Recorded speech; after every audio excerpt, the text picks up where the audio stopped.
கொஞ்சம் கணவன் குங்குமம் வைப்பது ஒருத்தியின் நெற்றியிலே.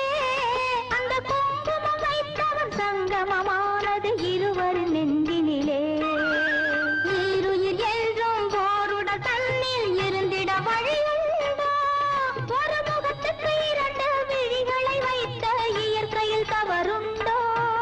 இந்த கேள்விக்கு பதிலேது? சிலர் வாழ்வுக்கு பொருளேது? அது உறவின் மாறாட்டம், இது உரிமை போராட்டம்.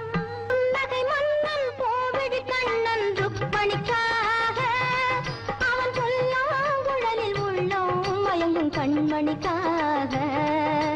பொன்னகை மன்னன் கோவிடி கண்ணன் இருவருக்காக.